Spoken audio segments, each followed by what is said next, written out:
Well, good afternoon, everyone, and welcome to our workshop on accessing oral health care for individuals with intellectual and developmental disabilities. My name is Sonia Bingaman, the Regional Manager of the State Council on Developmental Disabilities, the Sacramento Regional Office. We have Spanish translation available today. Please click on the globe icon and select Spanish and mute original audio. Maricela Mioto will be our interpreter today. Please speak slowly and clearly so that she can translate for us. Maricela, thank you for joining us. And could you please put a comment in the chat section about how to select Spanish and go ahead and translate? Thank you. Thank you, Ms. Bingaman. Bienvenidos sean todos y muchas gracias por acompañarnos hoy.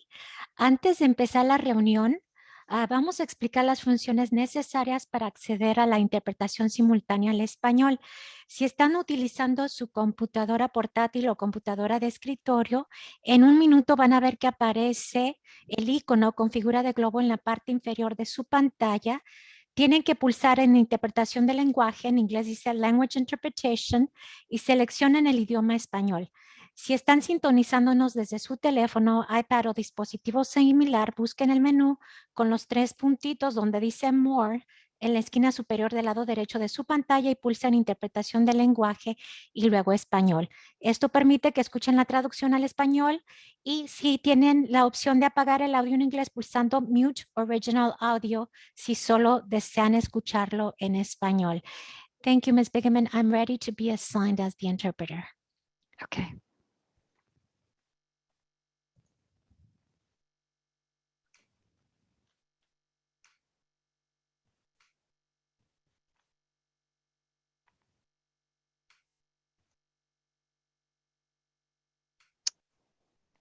Okay.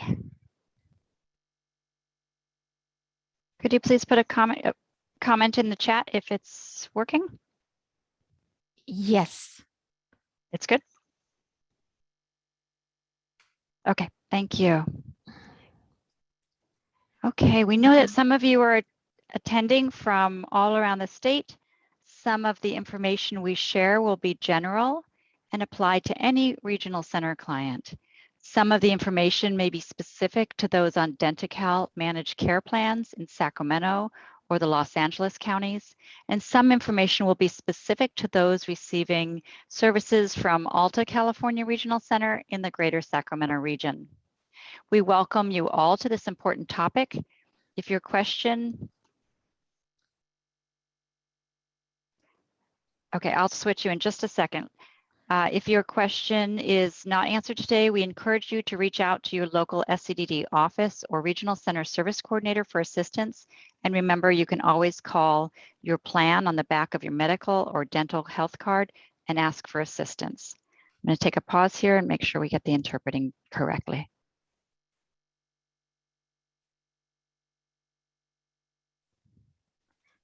Vamos a hacer una pausa breve para corregir lo de la interpretación.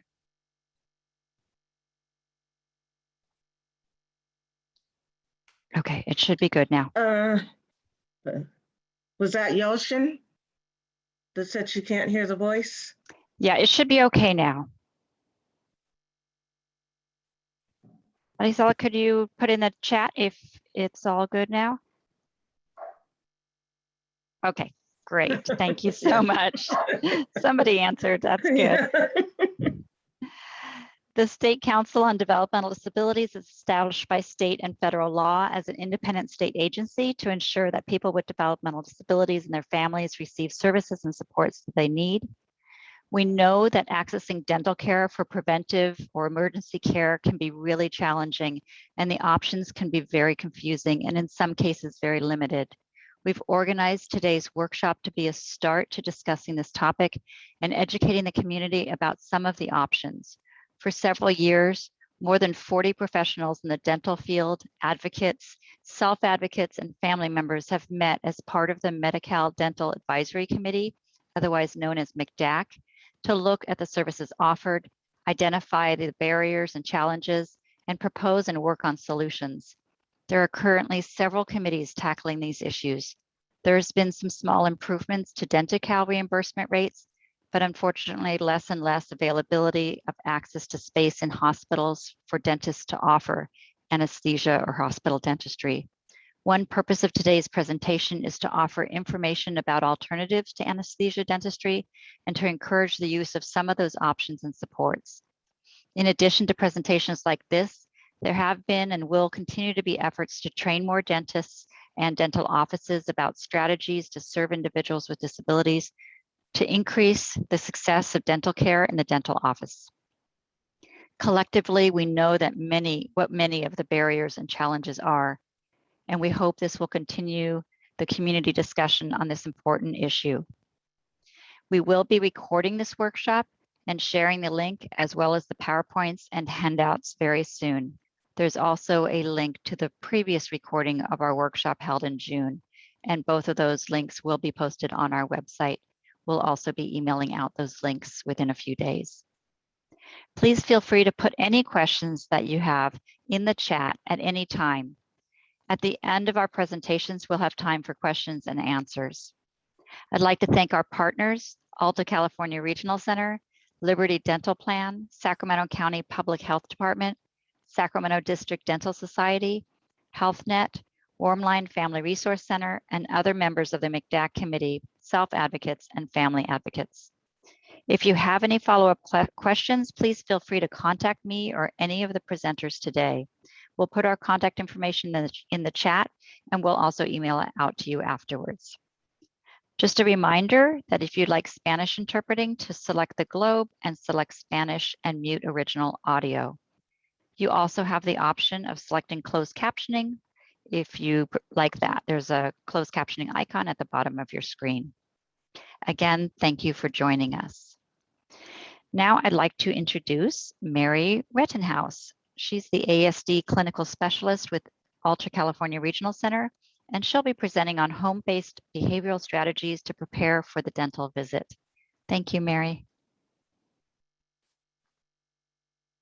Thank you, Sonia, and thank you for inviting me to participate in this very valuable, informative presentation today. So I'm going to take a moment and share my screen so that you all can see the PowerPoint. Okay, Sonia, can you give me a thumbs up if you see it? Okay, awesome. You're the only one I see right now, so so that will work. Okay, great. So today what we're going to be talking about are some 5 basic tips that any of us can implement to make dental visits a little bit more successful. If my PowerPoint will advance, there we go. Okay, so the 5 tips and the 5 strategies that we're going to review today specifically are antecedent-based interventions, modeling and video modeling, reinforcement, social narratives, and visual supports. And so if anyone is familiar with ABA or applied behavior analysis, treatment, and intervention, some of these might look pretty familiar to you. But what we're going to talk about today is how to tailor these evidence-based strategies specifically for dental appointments and dental visits and making those more successful.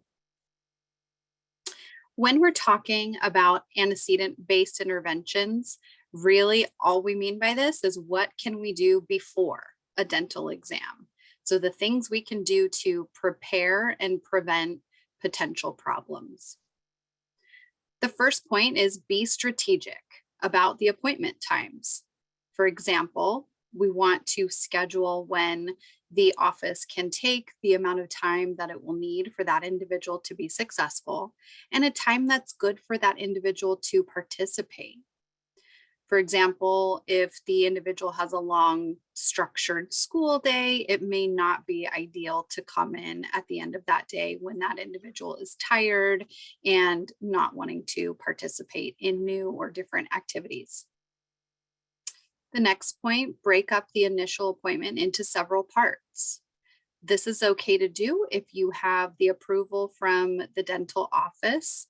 We have one dental partner we consult with that does what she calls an aloha visit, which sounds really nice.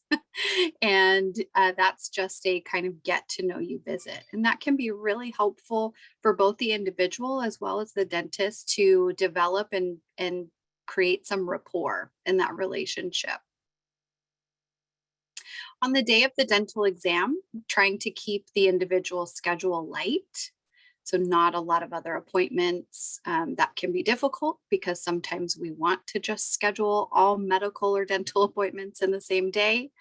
But we would advise you to kind of keep that schedule as light as possible. Also, encourage the use of additional support. So potentially an extra support person if needed. Also, sensory blocking or comfort items. So if the individual has a sensory aversion or is sensitive to noise, for example, noise blocking headphones can be helpful.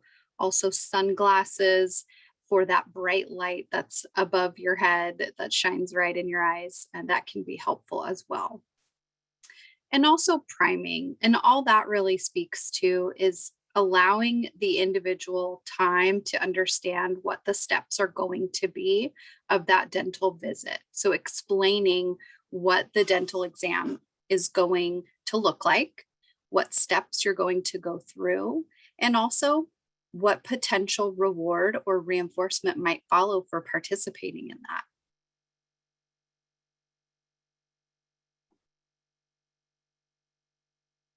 So how can we go about just making the overall dental visit just a little bit more enjoyable? Well, I will tell you, it's taken me about 30 years to find an enjoyable dentist, dentists that are on this call.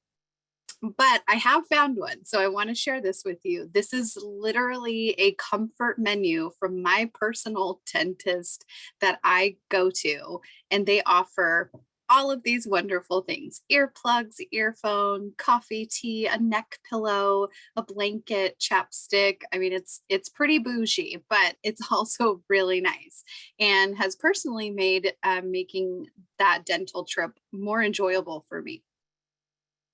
So asking that dentist office if they provide any fun activities, maybe at the front end, things like video games in the lobby, movies in the ceiling, that can kind of help make things a little bit more fun. Also, asking the dentist if they might use what we call tell, show, do method. A lot of dentists are actually trained, especially pediatric dentists are trained to use this method, which can be really helpful in particular for people that might be a little more sensitive or not enjoy going to the dentist. If you can tell the individual what you're going to do, show them how it's going to go, and then do whatever it is. So say if it's the, and I'm not a dentist, but if it's the tooth picking thing, showing them the item, telling them you're going to pick their tooth, and then letting them feel the tools, that can be kind of helpful. Ask if the dentist offers or allows for accommodations, such as those noise canceling headphones, sunglasses, lower lighting. What can they do based on what you know about the individual that you support? And take time to share with the dentist about the individual's specific needs. I always recommend doing some kind of pre-visit questionnaire in addition to the basic medical history that you'll be asked about. And we actually do have a form if this is not something that your dentist office uses. We actually do have a form that is in our Google Drive folder that we're going to make accessible on the SCDD's website in a couple of weeks.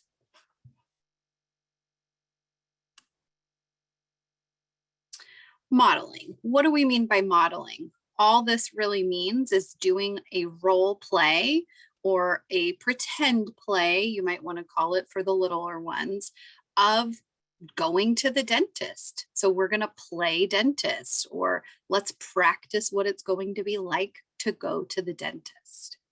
And the specific steps are listed here of how you would make that particular activity as successful as possible. So you definitely want to gather your materials. And I can speak from experience. These things come really cheaply on Amazon. You can buy just little plastic dental tool kits for less than $10.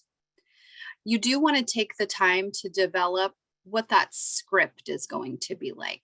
What are you going to say in your role as a dentist? And what kinds of things are you going to specifically try to target as far as what you'd like that individual to do? For example, if it's remaining seated, then you really want to focus your language and your script on how are we going to make that most successful. Determine a good time and a good place to do the modeling. So you want to have enough space, for example, for this activity. You probably want to have a reclining chair. Sometimes a beach lounger can work, or even just a pillow on the floor, having the individual lean back in your lap. Keep practice sessions short to start. You don't want to make this a long, exhaustive, not fun activity. You want to try to make this as enjoyable and as fun as possible.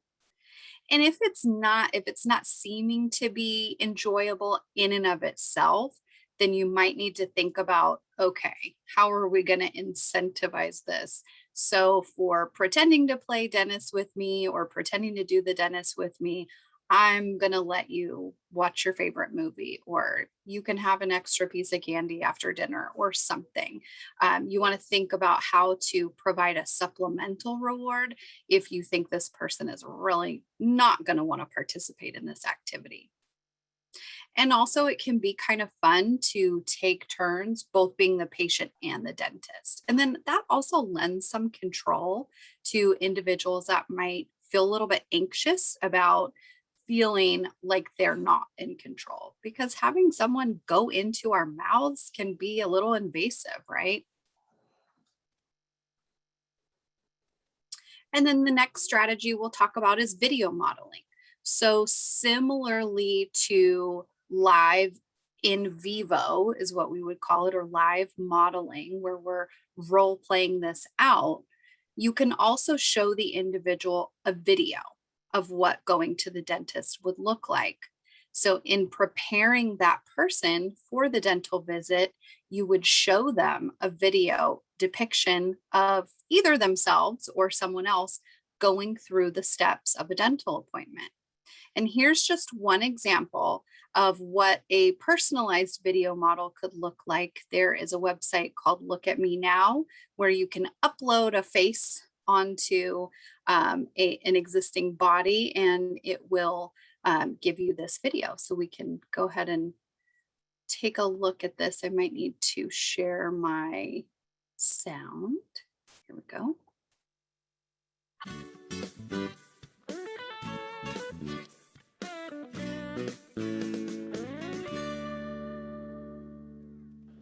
This is a movie about you going to the dentist.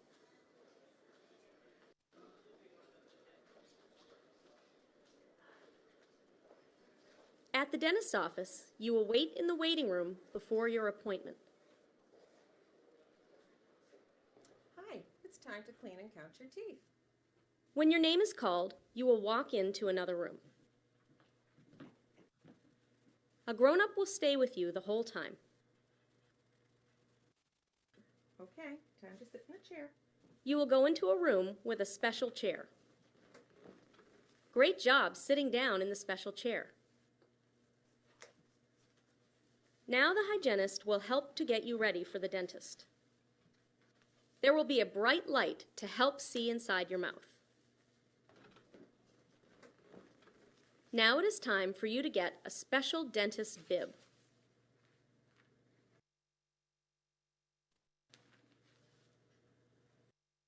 That was easy.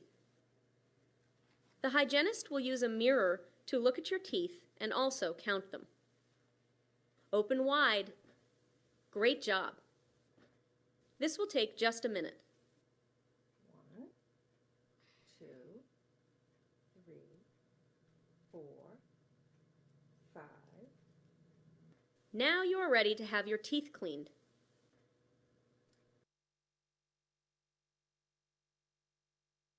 The hygienist will use a special brush that sounds like this.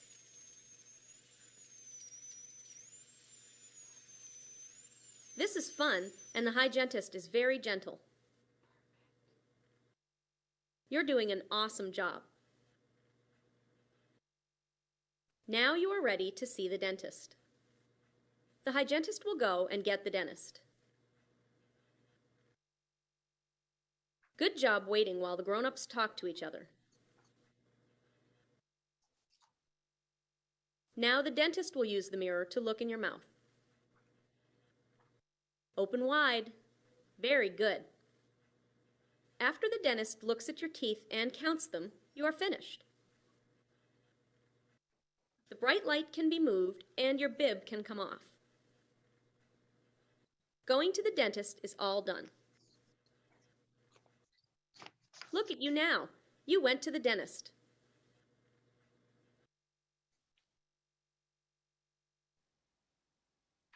So that's just one example of a video model. Obviously, this one was tailored more towards children. You know, the language that's used, like, you know, good job waiting while the grown-ups talk. You wouldn't want to use that type of video with, say, an adult that you might support. So you do want to be thoughtful about the type of video model that you use, but there are existing video models such as this one that you can just plug into Google video model of going to the dentist.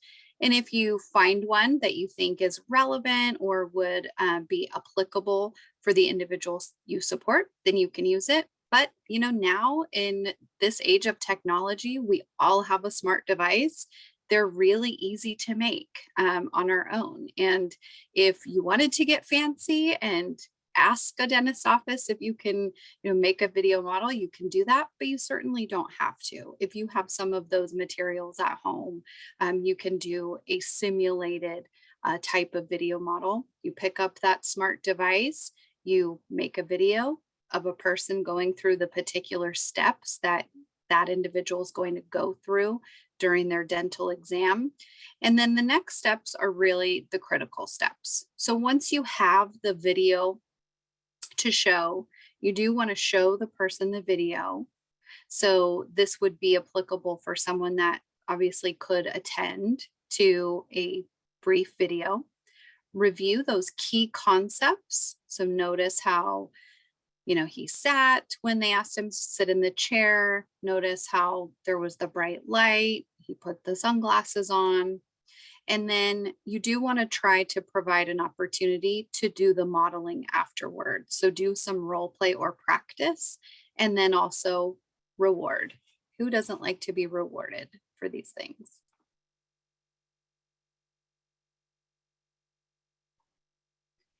And so talking a little bit more about reinforcement and how it might be used in the context of a dental visit. When we're planning for reinforcement for going to a dental visit, you really want to use what you know about the individual. So for example, can that individual go through the steps pretty independently of going to a dentist, but maybe just doesn't particularly like going to the dentist? Well, then you might want to use something really basic like a first then strip just to help build that motivation. They may not need that reinforcement during every step of the way because they're rather independent, just more a reminder that you pull out and show visually. I know you don't like this, but look, remember, first we're going to do this, then we're going to go get to play in that pool.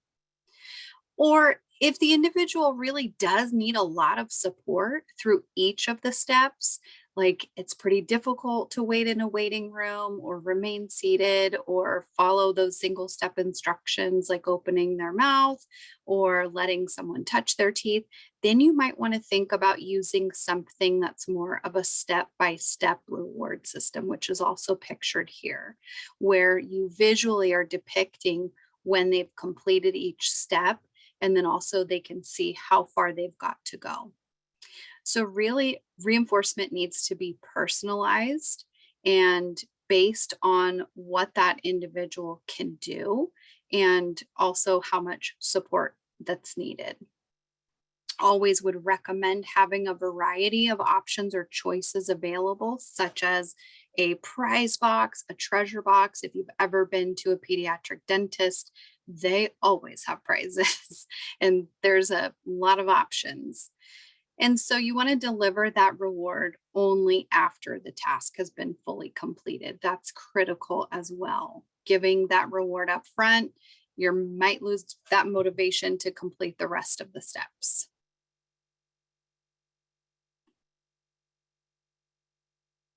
Similarly to the video modeling, the two-dimensional form of that would be what we call a social narrative or a social story.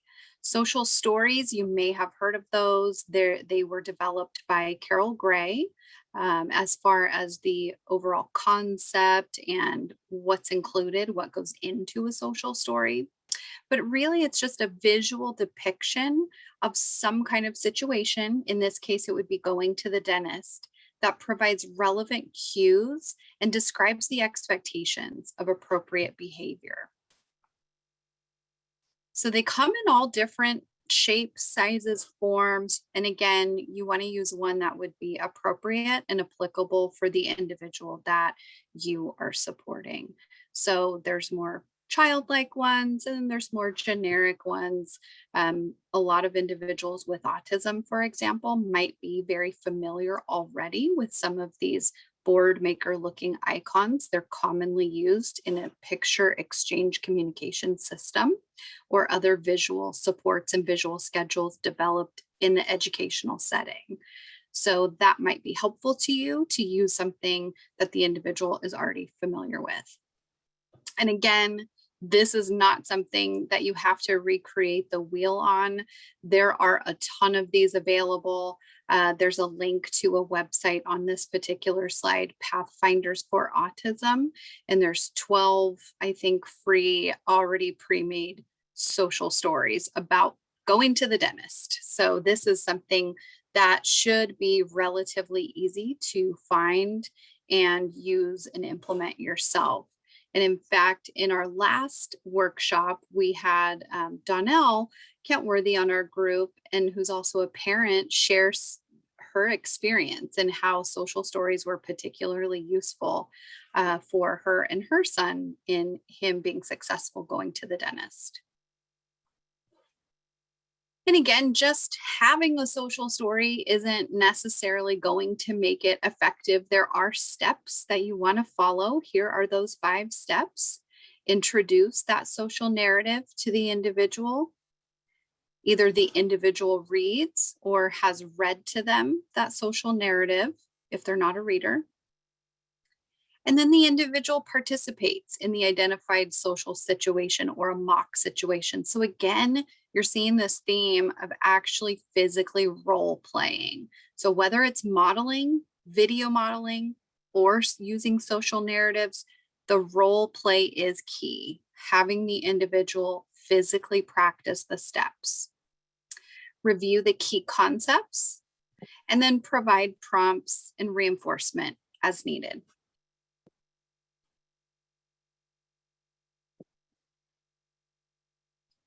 Some additional visual supports that can be particularly helpful when you're doing something like a lengthy dentist appointment would be something like, oh, I think we're getting some feedback. Everyone want to make sure you're muted. Okay, I don't hear it now.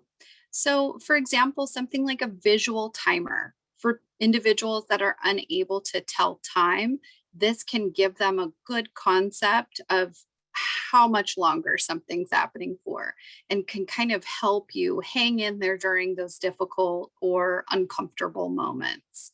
So for example, the one all the way to the left, it starts out as red when the time is full and then goes down to yellow when there's only a little time left, and then green when the activity is finished or done. These are often used for waiting for preferred items or activities as well. And then the middle one is a time timer, if you're not familiar with that. And those are particularly useful because they're just like a kitchen timer, except they have a red wheel that extends out to the amount of time that you select. So if you'd like the individual to sit for 5 minutes, you can have a 5-minute little wheel. And then as the time ticks down, the red will get smaller and smaller until there's no red left. And then obviously the little sand timers, game timers, those come with most board games that you might purchase. Those can be helpful as far as providing some visual support with time concepts as well. Visual schedule. So similarly to what we showed in the reinforcement slide, having just a schedule of the different steps that the individual is going to go through can be helpful. And then also communication cards or something that can be a check-in if you are, needing to get ahead of problems or wanting to make sure you're providing adequate support for the individual that might need a break. Then you might want to check in from time to time, ask, how are we doing? How are you feeling? And then if, they're not able to communicate because tools are in their mouth, they might be able to point to one of these items. So we've gone over now these 5 different tips and strategies that anyone can use. You can use them at home. You can use them in the community. You can take some of these strategies with you, like the social stories, read them in the lobby of the dentist office. But how do we know which of these to choose? And again, it's going to go back to what does the individual need to be successful? So we have some criteria here to think about when we're selecting the types of strategies that might be most appropriate. So for an individual that might need just a minimal amount of support, so this would be someone that generally tolerates going to new places well, maybe minimal to no sensory sensitivities, and are able to complete steps of going to the dentist, but maybe they just don't enjoy it. Then we might do something like a first then strip, or maybe just some video modeling to enhance kind of the psychoeducation piece of why it's important to go to the dentist, right? Show a video model of, hey, if we don't take care of our teeth, this, could be a bad outcome. Whereas an individual that might need a moderate amount of support, this would be someone who might get anxious about going to new places or doing new activities, having changes in the schedule. They might have some sensory sensitivity that interferes with doing their regular activities. And they may have some familiarity with dental visits, and they may not. And they also may need some assistance or some breaks during those dental appointments. And so in that case, you might want to get a little bit more involved and do something like a social story or a video model, as well as maybe a mini schedule of the steps of going to that dental appointment and perhaps some visual supports to help break up the time. And then an individual that might need a large amount of support, this would be someone who might show some significant distress in new settings. Maybe they have some pretty extreme sensory sensitivities, and maybe they're completely unfamiliar with the dentist, or they've had a really traumatic or aversive experience at the dentist.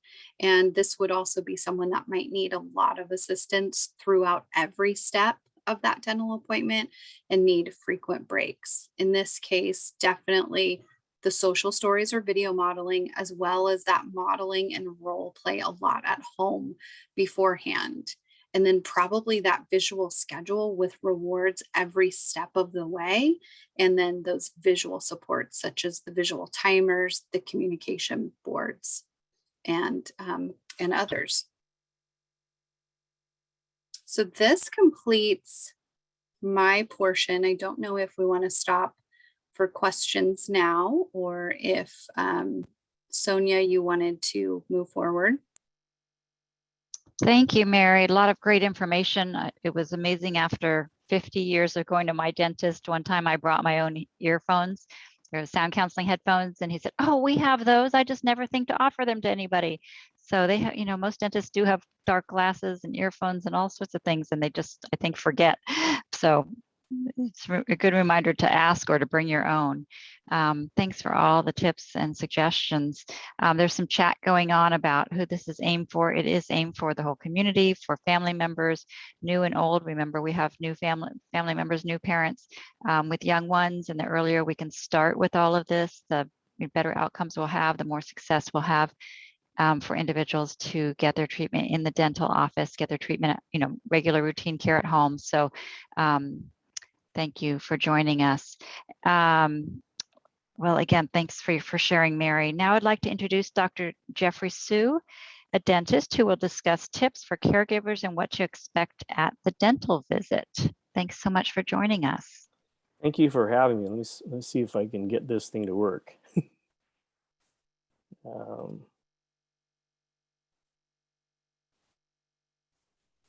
All right, is everybody, let's see. It hasn't started showing yet, but it looks like it's working. There. All right, let me try one more thing here. Okay.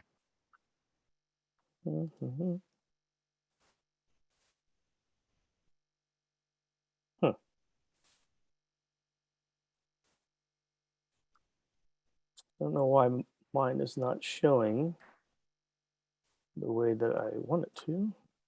Make sure that you're still a co-host. Okay, hold on, let's see here.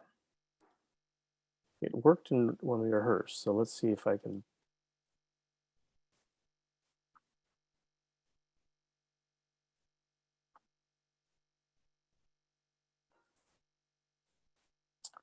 Yeah, so no one sees it right now at all? Okay. No, not yet. And I'm just opening yours so I can share it if needed. Yeah, I'm gonna just stop it and then I'm gonna try it one more time.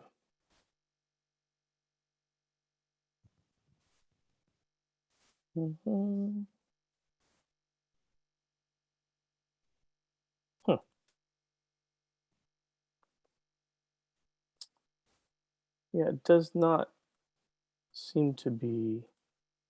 Once you stop sharing, and I'll try to share yours. Okay, that sounds good. Okay.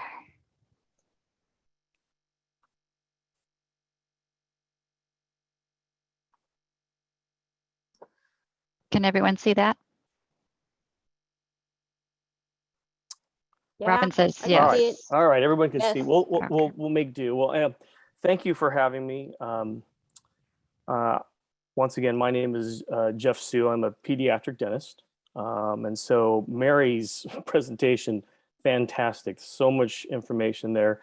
We'll have a little bit of overlap, but not too much. So we'll kind of go through just some basic things that we see in the office. Just a little bit about myself. I went and graduated from the Art Degoni UOP School of Dentistry. And then I did my pediatric residency in San Diego at Rady Children's Hospital and Health Center. And I am a board certified pediatric dentist. All right, we'll advance. So the first thing I want to talk about is just some dental visit expectations, because we are talking about in the office and not in the OR. So first thing is that each person is unique, and so one thing to know is that your child is unique, and will have its we have to cater our expectations to each individual. So some things that work for some patients may or may not work for others, and so we really try to find out from the patient what they're able to tolerate. The main goal is to establish a routine that will work for both the patient and their caregivers, and know that what we want to try to do is make consistency the goal, because sometimes it takes multiple visits before you get the results that you're trying to strive for. All right, so some care caregiver tips that we have, you know, the first thing is hopefully you're practicing good oral hygiene at home. You know, we like to have the patient lay down if possible on brushing at home. If you can, use a mechanical toothbrush, and we'll get into more details on that. And you know, if you explore some of the dentist websites, they may have social stories and things like that that you can actually access. We really want to encourage you to bring you know, a caregiver to the actual appointment. So if there's a therapist, whoever works with each patient, and sometimes it takes multiple visits to desensitize a patient to the surroundings. So just know that.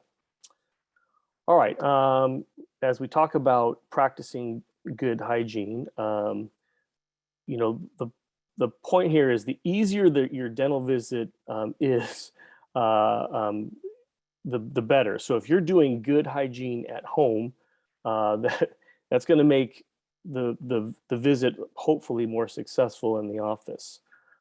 So that way it's quicker, and that, you know, you're not in the chair longer. So brushing daily is very important. You know, you may want to use, in this picture here, you may want to use a toothbrush that has multiple surfaces. For those that are really difficult on brushing, you have something like this, or a Collis curve, but it has multiple surfaces, so you can kind of get in and get as much of the tooth in one swoop.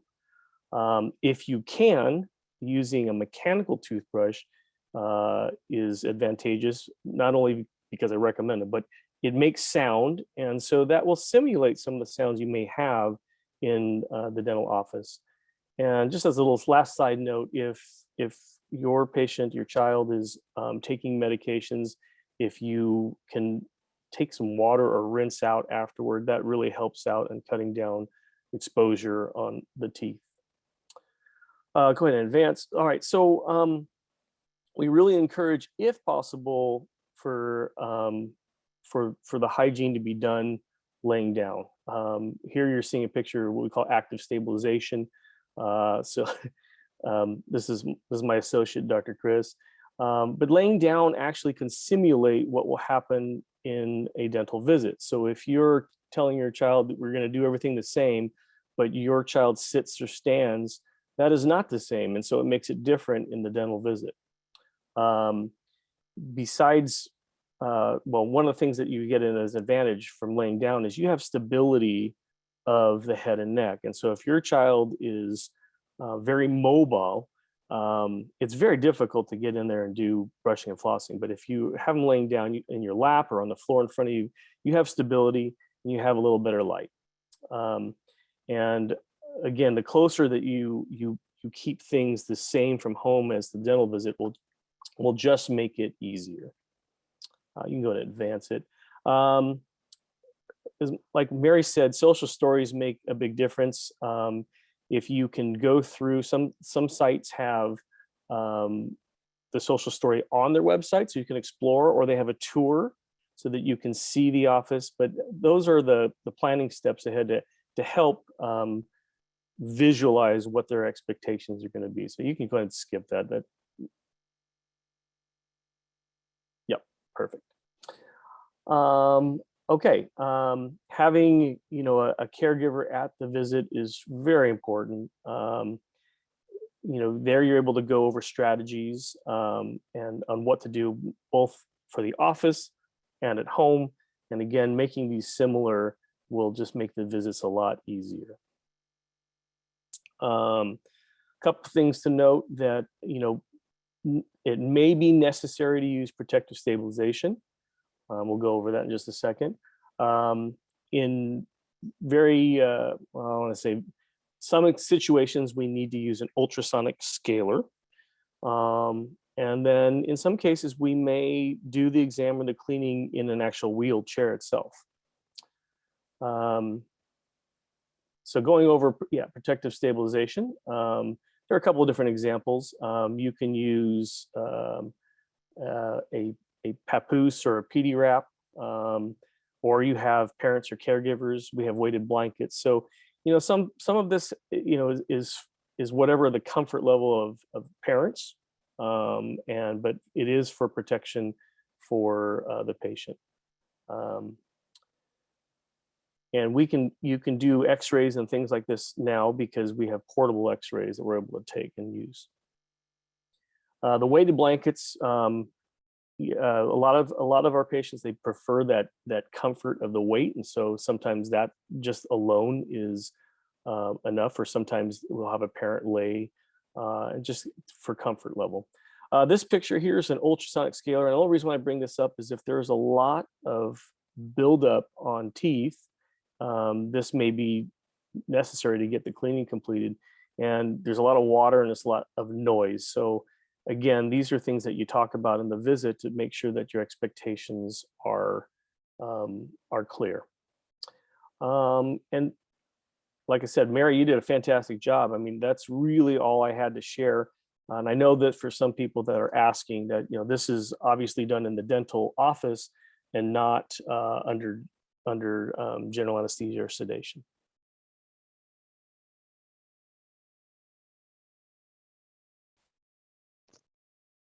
Thank you so much, Dr. Sue, for sharing all of that information. Now I'd like to introduce Kelsey Rainey with Alta California Regional Center, who will share about some developments at the Regional Center. Welcome, Kelsey. Hi, thanks, Sonia. Let's see if I have luck sharing.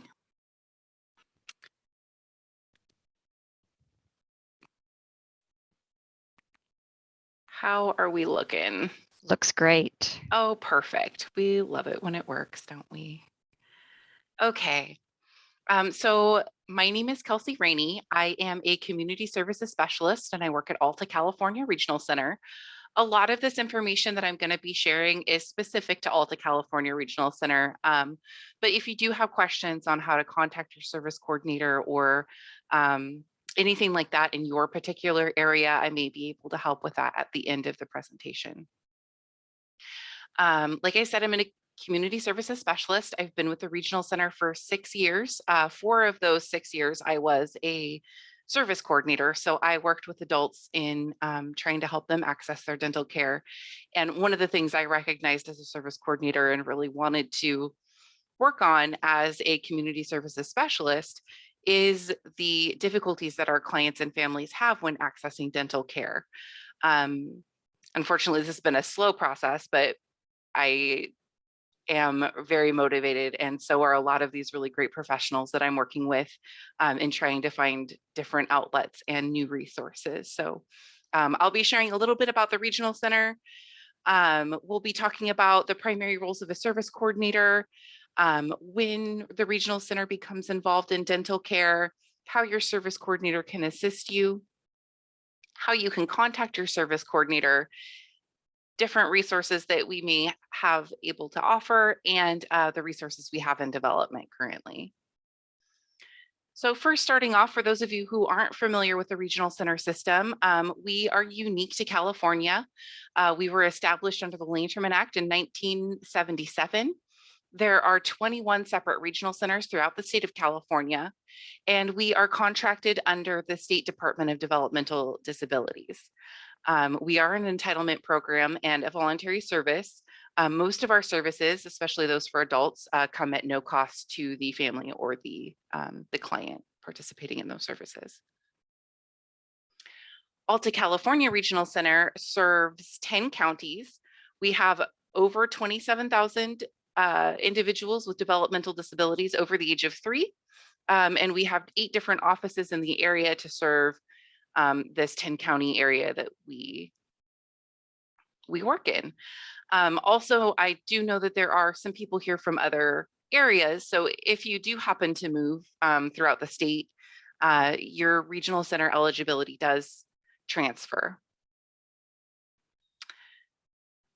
Moving on, your service coordinator is your primary contact at the regional center. This is the person that comes out to the home and does the individual program plan on a yearly basis. For our clients that live independently or in care facilities, they're seen quarterly. And your service coordinator can do all kinds of different things for a client. So They develop the IPP, which is the individual program plan. They learn about generic resources, which is why we have some of our service coordinators here today with us. They monitor the effectiveness of services and supports that are provided by the regional center. We try to communicate effectively with the clients and family members, and then the vendors we get them in contact with. We try to proactively address client needs, use creativity and professional judgment to work effectively with clients. And we also ask health monitoring type questions. So when does the regional center become involved in dental services? Really, we can become involved anytime a client, family, or caregiver expresses difficulties in accessing dental care. You can do this by contacting your service coordinator. We'll talk a little bit about how to do that if you're not sure. And or it could be something that you bring up at your annual individual program plan meeting. At that meeting, your service coordinator should be asking you for health updates, which should include the last dental visit the client had. This is a great time to say, hey, I've had a lot of difficulties, or my individual that I work with or support really hates going to the dentist, and I'm having a lot of trouble. These are all totally appropriate things to communicate to your service coordinator and can help initiate this process of the regional center getting involved in advocacy. And then there are times when ACRC will consider funding for services. This is specifically speaking to Alta California Regional Center. I can't speak to how other regional centers operate their dental services. But as clients in our funding area have full scope Denti-Cal benefits, we need to make sure that there are no other public or private funding sources available. So those are things that will be asked of the family. We'll request that the dental treatment, products, follow-up, etc., are medically necessary and are related to the client's regional center qualifying diagnosis. And the dentist must be vended with the regional center. So that's how we are able to fund for things, is if they're vended with us. So how can your service coordinator support you specifically with dental care? Your service coordinator can be sure that your need for dental care is documented in the IPP, your individual program plan. They can assist in advocacy with Medi-Cal, Denti-Cal, and the dental office. To do that, we do need a signed release of information. We're not able to share any information without either the signed release or a client, guardian, or conservator present. We can provide eligibility letters with the client's regional center diagnosis on there. We can help obtain consultation with our dental committee on individual dental concerns. So if there's something you're struggling with, your service coordinator isn't quite sure what to do, they can always come to dental committee, and we have a team of people that include a physician, myself as a community services specialist, and other professionals here at the regional center to sort of discuss what options may be available to the client. And then if supported, your service coordinator will submit purchases of service for dental if that's something that's included or necessary. What your service coordinator can't do is discuss your case with Medi-Cal, Denti-Cal, or the dental office without that signed release of information or client, guardian, or conservator present. This is to preserve your very sensitive HIPAA information. We aren't able to share any information regarding your regional center eligibility or any of your sensitive information without one of these two things on file. We are not able to schedule dental appointments, and we do not have an updated list of dental providers. We've attempted this in the past, and unfortunately, it's something that's very difficult to keep updated and to keep a quality assurance of. So what we do recommend is working with your service coordinator with advocacy and contacting your Medi-Cal, Denti-Cal plan and working forward from there. If you're not sure who your service coordinator is or how to contact them, here are some strategies you can use. We do have our staff directory on our webpage, which is altaregional.org/staff directory. This can also be found under the Contact Us tab on the website. And this is useful if you know the name of your service coordinator. Well, sometimes we don't always know the name, maybe you've forgotten or the service coordinator has changed. You can always call our main office line, press 0 to speak to the operator. You can either ask for the SC by name or provide the client's name. The person at the front desk can look up who that service coordinator is and direct you to the appropriate person. So again, this is useful if you don't know the name of your service coordinator. Just like every other business in healthcare and every other business out there right now, we are dealing with staff shortages, people leaving. This has been an issue even before COVID. Or sometimes our service coordinators are lucky enough to take a vacation and you might need assistance, and that's okay. So if a client is assigned to somebody who's on a vacant caseload, or the service coordinator is out of the office for an extended period of time, you can ask for the officer of the day, which is a person assigned to each unit to help out when there's a service coordinator out for an extended period of time, like sick leave or vacation, maternity leave, things like that.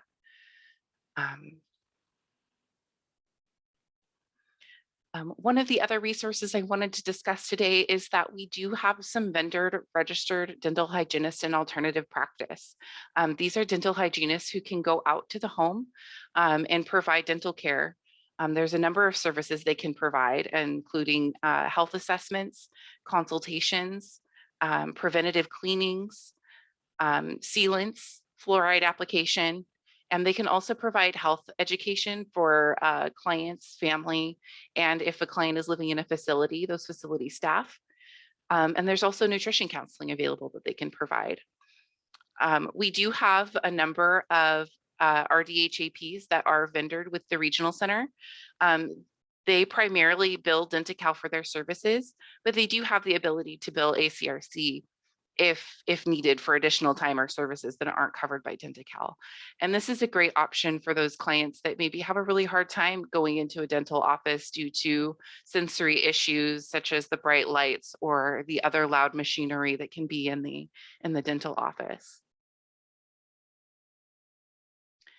And one of our really cool resources in development is a Sacramento Community Clinic. This is a resource through HALO, which is the Health and Life Organization. They're a federally qualified healthcare center. And we are partnering with them to be able to provide targeted dental care for clients. We're working on a referral system and things like that. So when a client does need to go to the dentist, if there are any accommodations they can provide, we can discuss this ahead of time. And one of the really neat features of this office is that they will have a versatile dental chair, which is capable of tilting a patient in a wheelchair back for dental care without having to transfer out of the wheelchair. So this is really, really great for our clients that have a difficult time transferring or maybe non-ambulatory and in a wheelchair. They don't have to leave their chair that was specifically custom made for them to go into a chair that may not be as safe. So when this is complete, this will be a really good option. This will be available to anybody with Denti-Cal, Medi-Cal Denti-Cal in the Sacramento area. Some other resources we're working on here at the Regional Center is collaboration between applied behavior analysis vendors and our dental resources, which include our RDHAPs. The goal is to provide behavioral intervention strategies like Mary discussed earlier in a more targeted way with a plan in place and BCBA assistance. This can include desensitization and act in increasing the probability that a client can be seen for dental care without the use of sedation or hospital dentistry services. And our other item that we're working on is a collaboration with California North State University. And I know we have those individuals here as well it's a multi-agency effort that we've been working on to increase education and training for dental providers. We're hoping to be able to do targeted referrals and things like that. So there's a lot in the works there. It's very exciting. So that concludes the end of my presentation here. Stop share. Thank you so much, Kelsey. Good to hear about some of those new programs, and also a reminder about how to contact your regional center and ask for assistance. Now I would like to introduce Dr. Paul Glassman to share updates on the development of dental resources in the Sacramento region. He'll also share about some new service codes to reimburse dentists who care for those who may need additional time to obtain dental treatments. Thank you for joining us, Dr. Glassman.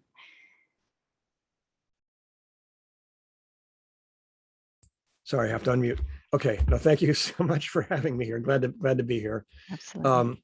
Yeah, I'll just do a little introduction of myself. So I'm Associate Dean for Research and Community Engagement at the new dental school that's forming in Sacramento, part of California North State University. It was originally going to be physically located in Elk Grove, which is just south of Sacramento, but now it looks like it's going to actually, the dental school building will actually be in Sacramento.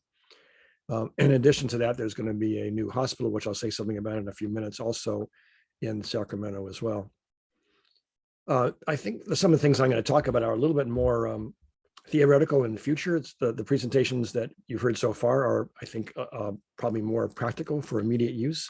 What I've been asked to talk about are some things that are coming down the road. So sorry, some of the stuff I'm going to talk about isn't something you can immediately leave this seminar and go home and put into place, but hopefully a little bit of information about what's coming will be useful. So I would talk about this in two different topics right now.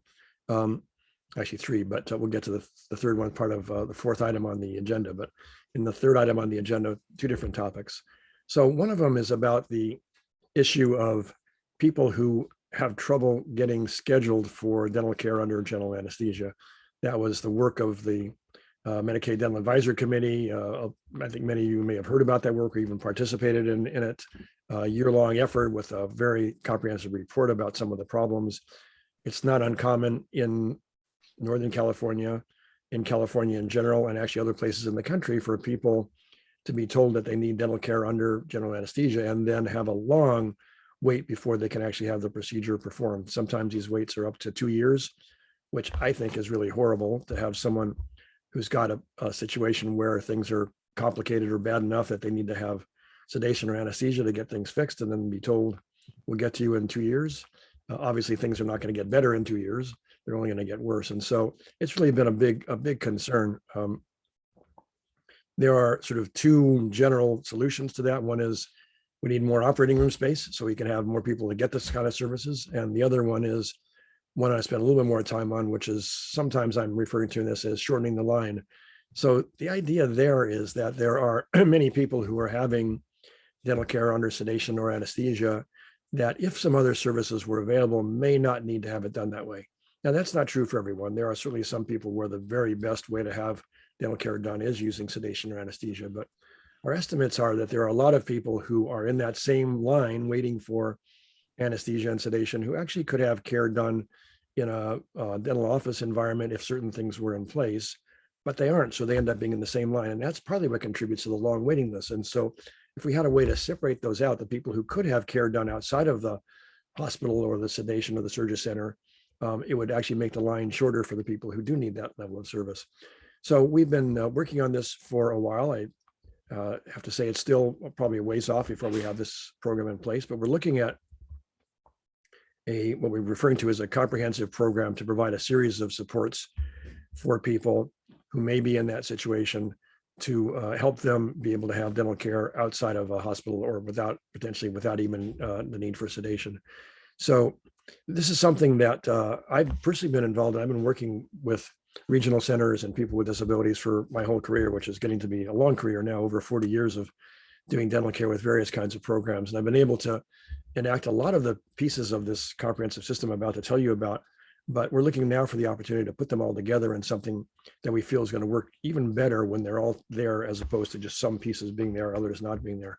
So I'm not going to go into all the detail, but just a high level overview of the system we're talking about, which is one is to be able to access and provide some initial services for people outside of dental offices or hospitals. So that means having a series of places, typically things like residential facilities or day programs, or residences or other locations where someone like a dental hygienist might be able to access people who could be at risk of having ending up being told to get in that same line for dental care under anesthesia.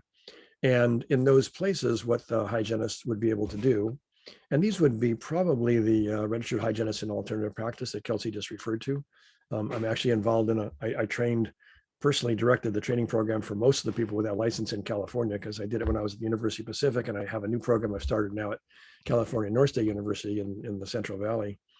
And so these are hygienists that have extra training in a lot of areas, including working with people with disabilities. So imagine someone being able to be in a residential facility or in a day program, and number one, to be able to do a screening, to be able to get some sense of what the person's conditions are, what kind of needs they have, if nothing else, to be able to make a more targeted referral to a place that would be best able to meet their needs.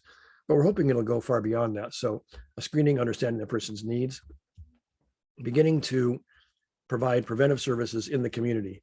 So this is something that, as Kelsey mentioned, registered dental hygienists, alternative practice, already able to do and trained to do and have been doing, but to expand their ability to identify someone in a community who might end up being in that line for anesthesia, provide preventive services. So that would do several things. One thing it would do is, if you can keep them from developing complicated disease, then it's less likely that they're going to be told that their diseases are so complicated they need to be in the hospital. So maybe someone who needs to have 20 teeth worked on might end up having that care in the hospital. But if they need one small filling, maybe they could have that done in office. So preventive procedures are one way to make sure that people minimize the amount of disease that needs to be treated. The other thing that those preventive procedures do would be provide a level of desensitization and getting people used to having stuff going on that would simulate a dental office environment. So that's someone maybe sitting in a portable chair and with a light and gloves and the masks and the whole thing that becomes part of dental care. And Mary talked about being able to simulate that for parents at home with their offspring, and that's certainly a way to do it. But this would be even a more direct simulation, because people in a residential facility turn out to be less afraid than when they go into a dental office, and are more likely to be able to cooperate with the hygienist. Many years of experience showing that that's the case. And then as they get used to having these procedures in the community, it's an easier transition to having a very similar kind of thing done in an office. Now, also part of this comprehensive plan would be for some people to bring in a behavior support specialist who can help work with the hygienist to craft an individual behavior and desensitization plan for that individual in the community, again, to help them get as much work they can get done in the community, as much preventive procedures, keep the disease from getting to be a lot. And then once they have that individual plan and you figure out what are the things that work best for that individual, then the hygienist can make a targeted referral to a dentist and be able to say several things to the dentist that are typically not part of so many dental referrals now. One is that the hygienist is already familiar with the individual, so they know what they need to have done. They're familiar with the dentist, and they can say to the dentist, I think this person's going to be actually a good match for your office. I think you're going to be able to work with them. I've been doing X, Y, and Z with them, and I think that this transition is going to work to the office. The dentist is going to be much happier with that kind of referral than a referral where they don't really know if it's going to work out or not. And so some dentists who have been saying no to taking a referral, we're expecting will start to say yes because of the targeted referral. Also, we expect to be able to have in this comprehensive system a ability to provide a warm handoff for the behavior support plan. So we can say to the dentist, look, this is what's been working for this person to get their teeth cleaned or to get small work done in the community. And these are some things that we find help make the person more comfortable. Why don't you try these in the office? And so you pair that with the warm handoff and actually training for not only the dentist, but other people in the office about working with people with disabilities and about behavior support, plus the warm handoff. We think what's going to happen is we're going to have a number of dentists who are now not part of the system and are saying no to referrals that will start to say yes. We actually don't think we need to have 90% of the dentists in the Sacramento area, which is where we're focusing this initially, to say yes to this. I think a small percentage that would begin to see people in their office is actually going to make a big difference in being able to get people seen in a more normal environment. And we've had a couple of focus groups, one with behavior support specialists and one with dentists. And when we asked the behavior support specialists who've already been working with the regional center population about what their guess is how many people, if they had all those components in place, people who are now getting care in under sedation or under general anesthesia in the hospital, how many of them could have care in a more normal office? Their response was 80%. Now I was sort of blown away by that. It seems very high to me, but we've been estimating more like 50%. So, but the fact that the behavior support specialist said 80% makes me feel more comfortable that maybe 50% is in the ballpark. But whatever it is, it's going to be some important number of people. If we can put this plan into place, they're going to be able to have the kind of supports outside of sedation or general anesthesia. They're going to make them be able to have dental care in a more normal way. So there's a lot of steps. We're trying to get funding for this demonstration project and this whole idea now. Maybe a little more slowly than I had hoped, but we're still very optimistic we're going to be able to do this, and it's going to make a difference. The one other thing I'll just say right now, in terms of the work that's being done through my role in California North State University, is that the university is building a new hospital. So they've now gotten approval to build it in Sacramento. Some of you may be familiar with the what was referred to as the old Arco Arena.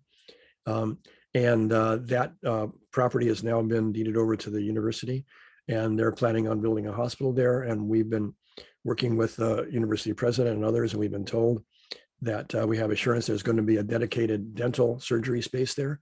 So we're working really at both ends of the spectrum, how to be able to have some people be able to get care and not need that kind of resource, and also to help to add to that resource.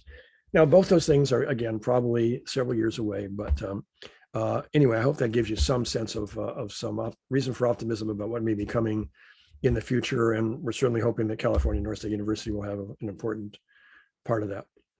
So Sonia, you mentioned in the introduction to me what was item number 4 on the agenda. Do you want to stop and see if there's questions about this, or you want me to proceed right to that one, or where do you want to go now? Why don't you go ahead and proceed, and we'll hold the questions for the end. Okay. Thank you. Sure. Well, so the 4th item on the agenda was about advocacy, and has advocacy led to rate increases in new dental codes?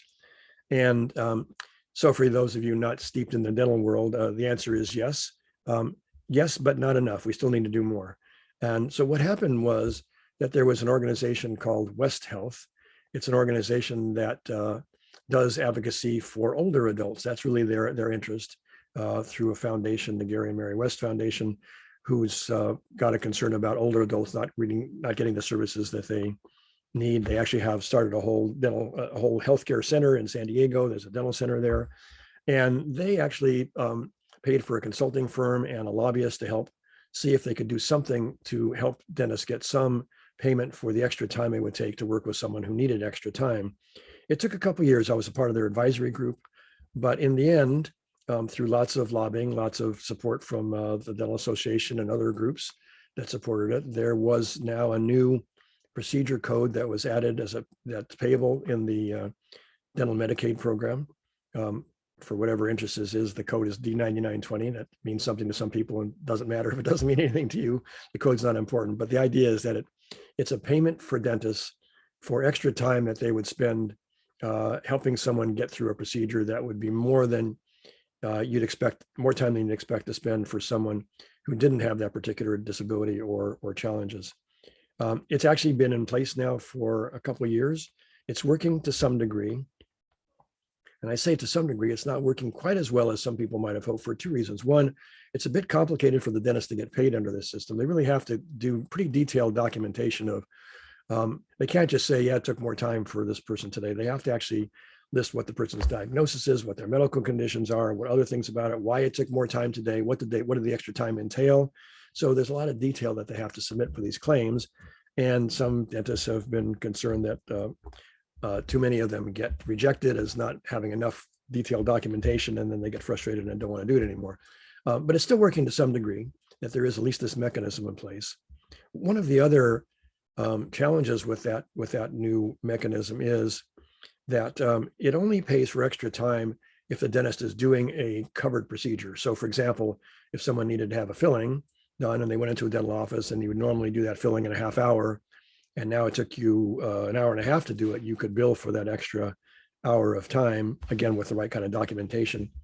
But if you had someone who came into a dental office and you had one of those, as Mary said, aloha visits, where you were just spending time getting the person used to what does the office look like and what does the chair feel like, and introducing them to the dentist and the gloves and the lights, and you don't actually accomplish a covered payable procedure, then you can't get paid for that extra time. So that's one of the limitations in the way it's set up now. One of the things that's giving me some hope about being able to expand this system is that the chief dental consultant for the Department of Healthcare Services dental Medicaid program has asked is there something that they could do differently, something the Medicaid program could do differently to better support people with disabilities? And so when someone asks you for that, you definitely want to take them up on it and give them some suggestions. So we are now working on collecting some ideas about that. One obvious one was to be able to have dentists be able to get paid for the extra time it takes, whether they're doing a covered procedure or not. That seems like the first level of expansion of that benefit, to be able to not have to complete a covered procedure in order to get that payment for the extra time.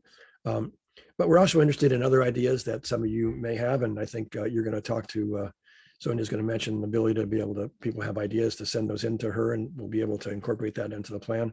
Also, I think you're going to send out some information afterwards, Sonia, the people attending here, that we're having a meeting in December, a half-day meeting, where we're going to actually break out into some small groups and have people wrestle with this particular question or opportunity and see what we come up with. So you may not have an idea right now, but if you think about something you think could help to restructure the Medicaid program and do a better job of supporting people with disabilities getting dental care, we have at least we've been asked for some feedback about that, and we have an opportunity to provide that feedback. So I think it's an opportunity that doesn't come along all that often, and we need to take advantage of it. So at that point, I think I will stop, and I think someone else can also address this topic. I think, is that maybe Danielle? Thank you, Dr. Glassman. That was a lot of information, some really great opportunities coming down the road. We know that some of those, the development of the hospital and the dental surgery center, they take time, but it's great to hear that they are in the works and will definitely help our region and our greater region. In a few minutes, we're also going to hear from Chris Hickey, and at the last workshop, we heard from Danielle Canarozzi. Both are parents who have been involved with advocacy to improve access to dental care for their children and for all individuals with developmental disabilities. In 2015, I know that's a long time. Heidi, Virginia, we're working on this. I hear you. We all know there are real systemic issues, and it has taken, I'm sure, thousands of hours of people doing studies, people gathering information, and advocating to improve the system. Benefits that were stopped for many years, dental benefits, were reinstated, so that was huge. And there's a lot of catch up to do for those adults who didn't get care for many years. So in 2015, the Little Hoover Commission gathered input from families and agencies throughout the state and held hearings to gather more information about the challenges to medical and dental services. We encouraged families from around the state to send in their stories, and those 58 stories were compiled and submitted along with the Hoover Commission report to the legislature. Each one of those stories made a difference. Your voices are being heard, and we're all working to improve access to dental care. Please keep speaking up, and if you'd like to be on a list as someone willing to share your story or even testify if needed, please contact me. If you are not getting the services you need or are just stuck trying to find the services, please contact one of us so we can try to help you through the process. If you or a loved one is denied treatment, please appeal or contact one of us to help with that process. Again, your voice counts, and speaking up makes a difference. We do meet regularly. The MCDAC committee meets regularly with the Department of Healthcare Services. We have the Department of Developmental Services on the call tonight, regional center staff. Like Dr. Glassman said, we have, people very high up at Department of Healthcare Services. They're the ones who fund these services statewide. It's not an easy fix. It's complex, and we're all doing what we can to improve services. So do speak up. Please contact us. Let us know current issues, current barriers, and we can also internally, there's a number of us who work behind the scenes to connect you with a dental plan that can maybe help find someone who can treat and assist your family member, your loved one. So don't be quiet, don't give up. We don't want people in pain. It pains all of us when we hear those stories, and we want to do whatever we can. So we are listening.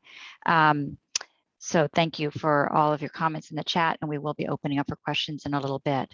Now I'd like to introduce Danielle Canarozzi, from the Community Outreach Manager for Liberty Dental Plan, and also Deborah Payne with the Sacramento County, who will describe flowcharts to access fee-for-service and dental managed care insurance. Turning it over to you, Danielle. Thank you so much. And Sonia, I need to be actually made able to share again. Gotta love technology. I got kicked off in the middle of the presentation earlier. So. Wonderful, thank you. Hi, everyone. It is wonderful to be with you all in this virtual world tonight. My name is Danielle Canarozzi, and I am the Community Outreach Manager for Liberty Dental Plan. Liberty is in Sacramento County and in Los Angeles County. And I will go over a bit about why Sacramento and Los Angeles are different. And then I will turn it over to Deborah, who will go over the rest of the counties in the state. Let me share this right here. So in Sacramento County and in Los Angeles County, there is the Dental Managed Care Program. So what that means is that for Medicaid, let me go into, this would help. There we are. So in Sacramento and Los Angeles counties, dental managed care, we cover for Medi-Cal members, we cover dental. So it is the same coverage as a fee-for-service program in the other counties throughout the state. Again, Deborah will go over that portion of it. But in Sacramento County, you have a dental plan that you or your loved one are assigned to. So those dental plans are Liberty Dental Plan, Health Net, and Access. And with that, when you are assigned to a dental plan, we help to navigate all of the care coordination for dental appointments. So we can help make appointments, we can help schedule transportation to and from appointments if needed. We can also help schedule translation for going to appointments, having a translator there with you. We also help you work through any issues or with help you work through any issues that you might have for authorizations, any claims issues you might have. So essentially, for as far as the dental plan goes, it's our responsibility to make sure that you as our assigned member are taken care of. In Sacramento County, people are automatically assigned when they enroll in Medi-Cal, automatically assigned if they do not choose for themselves one of the 3 dental plans. In Los Angeles County, when someone is enrolled in Medi-Cal, they are automatically put onto the fee-for-service plan, but they have the option of switching over to one of the 3 dental managed care plans. So if you live in Sacramento County and your child or person that you are caregiving for is on a dental managed care plan, I'm going to go over the steps right here in order to figure out how you go about utilizing that dental insurance. So obviously the part on the left-hand side here, the kind of turquoise part, is if you know who your dental office is, you know how to make a dental appointment.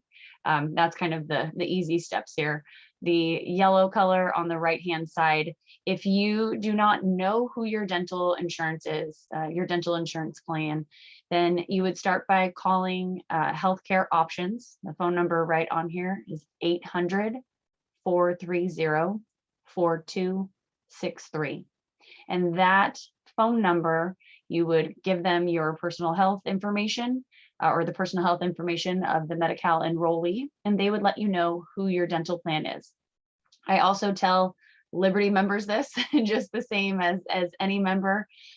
If you are currently assigned to a dental plan and that dental plan is not best serving the needs of the enrollee, you're able to switch that dental plan.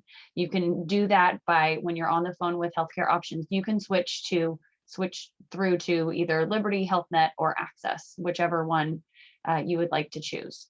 After you have been assigned to that dental plan, you can call the dental plan. The 3 phone numbers are listed there for you, and this flyer will also go out in the packet after this presentation. But you call your dental plan and let them know, I need help scheduling my first dental appointment. And on that call as well with the member services rep, especially for the population that we're working with tonight, let them know what needs your enrollee has, the member for us. And from there, you can also ask for a case manager. And we have internal case managers that can help make sure that we get everything on file that we need in order to make sure that your authorizations go through smoothly. You find an office that you like. When you have your assigned dental plan as well, you can pick within all of the dental offices in our network, you can pick the dental office, the general dental office that you would like to go to. So a lot of times when you are enrolled into a dental plan, you'll be assigned to a dental office. You do not have to stay at that dental office if that is not the office that you want to be at. So you would call your dental plan to change the dental office. And you can also call the dental plan to help with, say your general dentist said that you need a referral to, especially for children, you need a referral to a pediatric office. We have many pediatric offices in our network that we can help refer you to and help you get through to. And there are pediatric offices that we are currently working with the Sacramento District Dental Society. We're helping them work to, like Dr. Glassman had said, getting more time, making sure that they plan for that time to see our members with any special needs, and getting them that training so that they understand how to best serve the children. So we can help you make that appointment. You can find out who the dental office is and make that appointment yourself. And if there's ever any issue that you have with the dental office, with authorizations, anything of that nature, you call the dental plan. And that is our responsibility. With having you as our member, it's our responsibility to make sure that we take care of you. We have grievance and appeals processes that you can go through, and we have a lot of different ways to make sure that we can help get your authorizations taken care of in a timely manner. A lot of times that could be, immediate. We've done a lot of emergency authorizations. I can speak specifically for myself, working with Sonia and with Sacramento District Dental Society, that we have had people sent to us that need help urgently, and we've helped expedite those authorizations. So just like Sonia said, it is so important to us that a person not be in pain. I know that there's a lot on this, a lot of people chatting on here, and there's a lot going on, and please reach out. And actually this is going to be my next slide here. This is my information. If you are in Sacramento County, and even if you're not a member of Liberty Dental Plan, Liberty is actually the administrative services organization for HealthNet. So I can actually directly help anyone that is a Liberty or HealthNet member. We work very closely with Access Dental Plan as we are a partner in this community. And we also work incredibly closely with, like I said, with the Sacramento District Dental Society, who helps anyone that can get through to different offices that might be better suited to help take care of your loved one.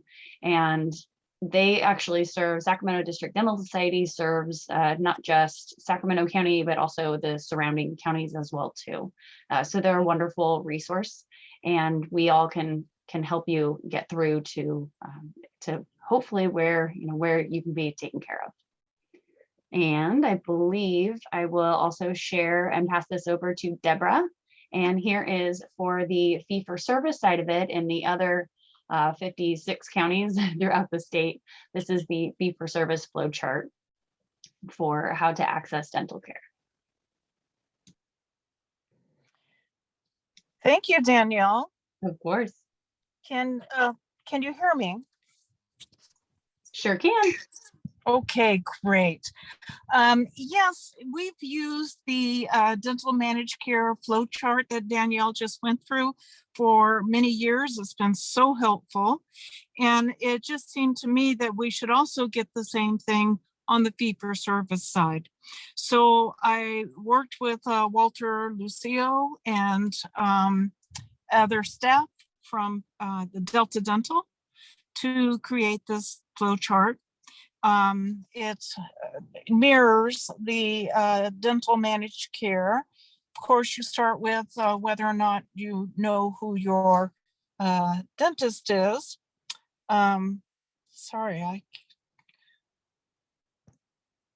let me go back.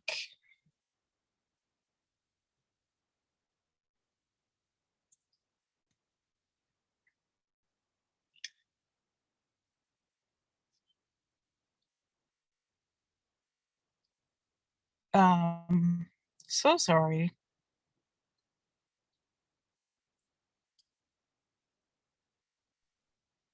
I have to get back to the screen. There we are. Okay. So of course, step number one on the fee-for-service side is that you can always call the Smile California phone number, which is the first box on here, the 800 number. We have had information come back from people saying that this was easy to use and it got them where they needed to go.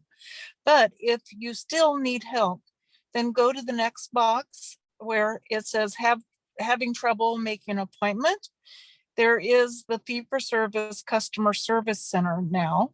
So that's a different phone number. That's a Delta Dental phone number. And if you're helped there, then of course you can make and of course keep your appointment. If you still need additional help for any reason, I had permission from Sanderlin Q to include her direct phone number and her email if people are still having problems making the connections that they need. And if that doesn't resolve your problem, then of course you can always contact DHCS at this phone number. And then of course the Office of the Ombudsman will help anyone who is struggling to get the services that they need.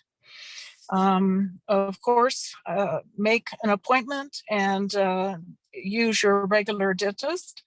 If you still have problems after following this flowchart, I've posted in chat my phone number and email, and I'd love to hear from you if you have any problems at all. Are there any questions? Thank you. Thank you, Deborah. We're going to hold questions just for a few minutes. Okay. Thank you for sharing your information in the chat.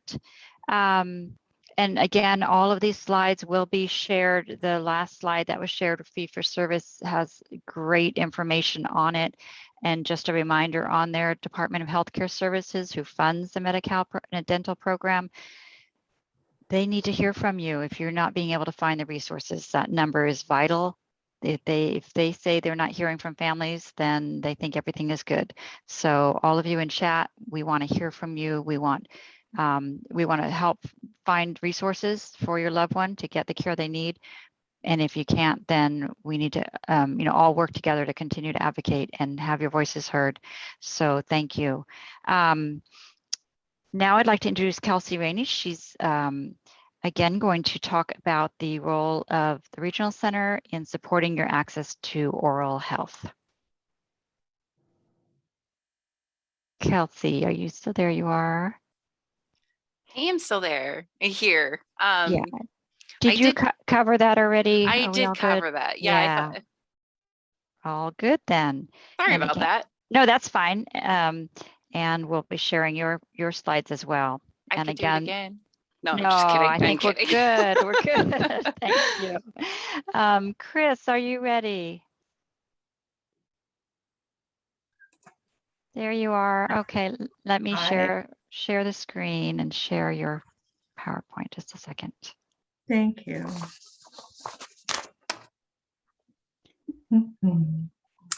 Okay, are you seeing that? Yes, thanks. Do I need to tell you when I need it changed or anything, or? Yeah, unless I can completely read your mind, go ahead and tell me when you want it to change. Okay, let's just do that. Yeah, I have it, I have a little thing that I wrote out. And so I have slide 1, slide 2, 3, and 4, and then 5 and Okay. 6. So it should work out good, Sonia. Thank you. Sure. It's nice that I can't see myself too, so this is great. My name is Chris Hickey, and my son is Sam Hickey. And I sit on the state council. I've been on the state council since Sam was about 6, and Sam just turned 29. He lives with me, his dad, Mike, and his younger brother, Gabe. We live in Sutter County, which is considered rural. It's about 50 miles north of Sacramento. Sam has Angelman syndrome. Angelman syndrome is a genetic disorder. It causes delayed development, problems with speech and balance, intellectual disability, and sometimes seizures. People with Angelman syndrome often smile and laugh frequently and have happy, excitable personalities. Sam depends on his family for complete care and requires 24-hour supervision. Okay, my first slide, here we go. So we must brush Sam's teeth for him, and listening to the dentist, we do lay him down, and we also use the Sonicare toothbrush, and we just started using that. The electric toothbrush, we just started using the electric toothbrush earlier this year, and I was hesitant to use one because of how powerful the vibration is. Also, Sam tends to bite the toothbrush, may grab it and throw it. But it's working out quite well. The Pepsodent toothpaste, we've used that for years through trial and error. It is the toothpaste that he will tolerate. We are not able to floss his teeth, and he cannot swish mouthwash around in his mouth. He would just swallow it. Next slide. There we go. I have to share too, this is the only second time I put a PowerPoint together, so it was kind of fun. So some of the dental items that we've used in the past are the Gerber Nook set, and it helped desensitize his mouth. And that was actually the one back in 1993, not the one I had, but it's the one that exactly what it looked like back early when he was little. The spin brush is a battery operated toothbrush, and you can get those anywhere. So if you just even want to test out the, something kind of electric-y, it doesn't vibrate like those Sonicares do, but it does kind of make noise and move fast. We've tried out the triple-headed toothbrush that covers all 3 sides of the teeth. He had a tendency to bite that, and it was just kind of tough to get in there, but we gave it a shot and it worked okay. And then the dentist always would give us these dental blocks, and that would help prop his mouth open so that we could get in there to brush him. Next slide. So this My Health Passport, at the beginning of the pandemic, there were concerns. I had big concerns about us not being able to be in a hospital setting with Sam if you were to contact COVID or need to be hospitalized for other reasons. And one of the many, many webinars that I did, because we were all stuck inside and there was a lot going on, and just that fear of him having a rare disorder, not being able to speak, etc. I came across this, and what I really, really like about it is it's pretty short, sweet, simple. And anyway, so I'm kind of sharing with you guys what I put together. I like that it's basic and fillable. And then after I filled it out, I took just a small picture of Sam and put it in the corner. I don't think there was a way to attach it within that fillable thing. And then I made multiple copies. So my favorite part is how I cope with medical procedures. So that's the only piece I'm going to share with you guys, because otherwise I would be sharing probably too much personal information. I have one too, Chris Hickey. I made me Lampy. Oh, good. You have this passport? Anyways, okay. So I'm a difficult patient. I do not really know. Oh, good, Amy. I'm a difficult patient. I do not really know what is going on, and I don't like strangers touching me. I will hit, pinch, bite, or pull hair. I don't do it to be mean. I do it to get you away from me. If you try to listen to my chest with a stethoscope, I will try and pull it off your ears. And when you bend forward to listen, I will pull your hair. If you put your fingers in my mouth, I will bite it hard. So Sam doesn't want to be that way, but it's just his defensive mechanism because he doesn't have the words to be able to express it. Let's see. And then at the bottom of that, I think you go ahead and flip over to the next page, Sonia. Is it 3 and 4? Yes. And I think at the bottom of the slide actually was the actual link to that form, but I can make sure that we get it to you somehow, I guess. We bring a copy of the passport and our conservatorship paperwork to doctor and dentist visits. We also make sure that dental care is included in Sam's individual program plan, his IPP with the regional center. Next slide. So Sam started seeing a local pediatric dentist when he was 18 months, up until he was 20 years old.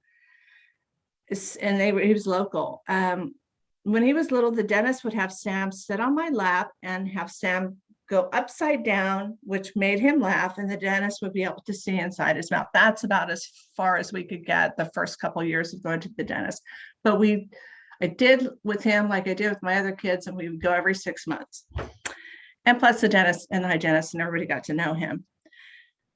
As he got older, we were able to do simple teeth cleaning. The hygienist would put a bite block in his mouth, which would keep his mouth open so she could use both her hands, and his dad, so Sam's dad, would sit on the other side of Sam and hold his hands down so he wouldn't grab the tools out of her hands or grab her. We have never been able to get x-rays though. So the other two pictures are the hospital dentistry that we've had done. And so he requires general anesthesia. 2 of Sam's procedures were at Rideout Hospital in Marysville, which is 15 miles from our house. And the dentist was Dr. Hagley, which is out of Nevada City. Once Sam turned 15, Dr. Begal provided Sam's dental work, and we must go to Sacramento for the procedures. 2 weeks prior to the surgery, Sam is required to have a physical and blood work done. On the day of the surgery, he cannot eat or drink anything past midnight or that morning. We always are scheduled early, which means we need to leave the house 2 hours before the surgery so we aren't late. We are allowed to stay with him up until the time they wheel him back to the surgery room. Then we wait and wait and wait. I always get a little anxious, nervous, and I worry. We never know what he is going to have done until it has been done. After the surgery, they come and get us immediately, which is so appreciative. We drive home and everyone naps. And then for 48 hours, he can have bottled water.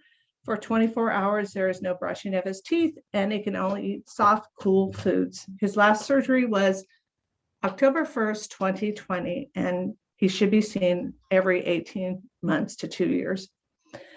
In order to have the dental work done back in October of last year, we had to change insurance companies. The insurance company Sam had for many, many years would not cover the anesthesia, and we continually got the runaround for over 2 years. So I get a little emotional. It was tough changing since we lost the doctor he had. Sorry. But anyways, we were established with the new insurance company August of 2020, and the dental procedure was done October 1st, 2020. And in my opinion, that was lightning speed fast compared to the wait that we had to go through, and then it didn't happen. Next slide. Thank you. Okay, and so you talked about the Little Hoover Commission, and this was probably a big highlight in Sam's life and my life. So Sonia invited Sam and I to attend the Little Hoover Commission meeting at this Capitol in Sacramento, November of 2015, and share our story. She let me know that I didn't have to go up and talk, but with her encouragement, Sam and I did. I had nothing prepared, but once I started sharing our story, the words just flowed. I gotta contain myself just a second. The best part about that day was while we were in the audience, the other young man who was also in attendance with his mom started saying "what," and it was a bit loud. It was loud, and the way he said it, and which made Sam crack up. Sam has a very genuine, contagious laugh. Once he gets going, it's hard to stop. Everyone sitting near us was trying to contain themselves, but it was next to impossible. I will remember that day forever. That's it.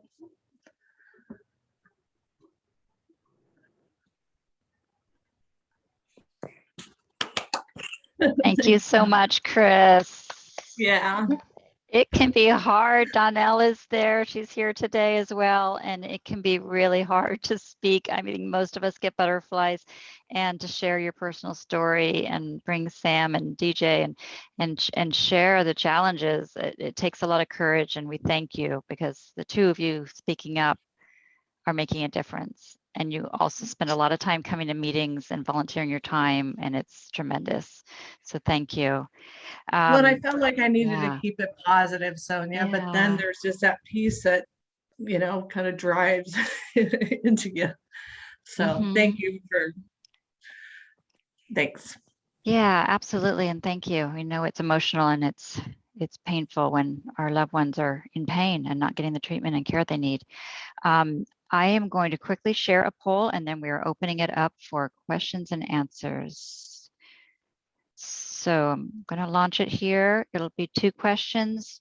One, can you see it now? Chris, can you shake your head? Okay. First question is, did you learn something about dental services for those with developmental disabilities? And this options are yes or no. And the second question is, are you satisfied with this workshop? And the answers are yes or no. Give a minute for translation and for folks to answer. Thank you for those that are answering.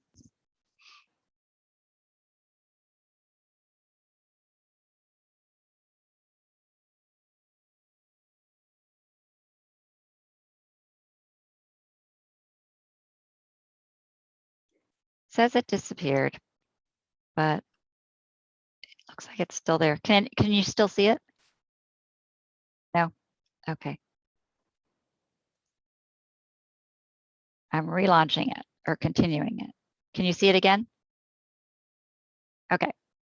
Vote again. We're going to start over. Your old vote doesn't count. Yay, there we go.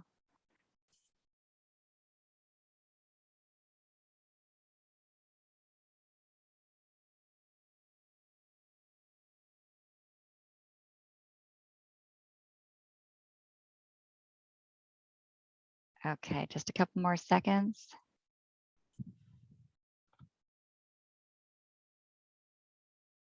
Okay, we're going to go ahead and share the results.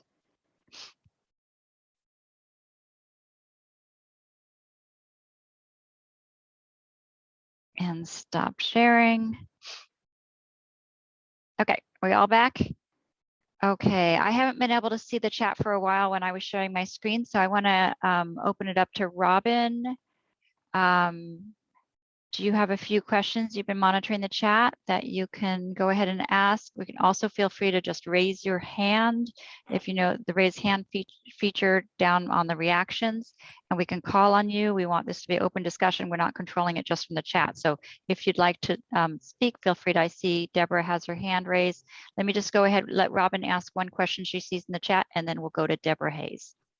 Okay, one of the questions was, in fact, actually, I think Deborah had one of the questions, so I won't say that one. But there was a question about, are they having in-home dental cleaning still, or is it due soon for them to do the dental in-home cleaning? Mary or Kelsey? Yeah, if that's in reference to the RDHAPs, those registered dental hygienists and alternative practice, they are still doing in-home care. And there was a mandate, I believe, that went out. So those workers are vaccinated or have an exemption status and are receiving testing. Thank you, Kelsey. Go ahead, Deborah. Just a really basic question on whether, so if it's mandated that clients are in a managed care plan to see Dr. Begau, do they need to be disenrolled from their their managed care plan to see Dr. Bigow? From my understanding at this time, Dr. Bigow is in network with us, with, I want to say with all of the dental plans, but Okay. I can also confirm that and get back to you. But it's my understanding that he's definitely in network with Liberty and HealthNet, and I'm fairly confident to say with Access as well too. So you Okay. would not need to be disenrolled to see. And then have to re-enroll again. Okay. Yeah, no. Thank you. Uh-huh. Okay, another question, was wondering about the self-determination process. If it can be used to access dentists who provide minimal and moderate sedation. Kelsey or Mary, do you want to answer that? That is a really good question about self-determination. I honestly don't have a whole lot of information on that program. Let me take a stab at it, Kelsey. Yeah, please do. Sure. So in self-determination, the general guidelines of regional center being the payer of last resort exist. So if you do have Medi-Cal, if you have medical insurance of any sort that should be paying for a procedure, it's the same as always, that would have to be used first, just like any other generic resource. So even in self-determination where you are controlling your budget, it needs to be spent for things that are not supposed to be paid for by another public entity. I hope I said that correctly. So it's not that you can take your self-determination dollars and go and pay for sedation or just go pay for dental service because you have Medi-Cal. If you have Medi-Cal or Denti-Cal, that should be paying for that service. There might be some supportive services or some other so some supportive services or things that are not funded that possibly you could use your dollars for, but only if they were outside what is already supposed to be funded by that medical plan. And please feel free to follow up with your service coordinator about those questions. If your service coordinator doesn't have the answer, ask to speak with one of the supervisors who is more intimately involved with self-determination to get those answers. There's a button on Alta Regional Center's website that says self-determination. There's an email address that's sdpquestions@altaregional.org. That's listed on that page. You can always put questions in there. And so follow up definitely with the regional center. Also, always feel free to reach out to me and I'll point you in the right direction. Other questions? Robin or Peter? Ayala wanted to know ways to help kids, have the kids allowing x-rays or pictures of their teeth. How would you help them to do that? Can I answer this one? I saw that in there. Yeah. Something that is, how Mary was talking about with all of the wonderful resources that way.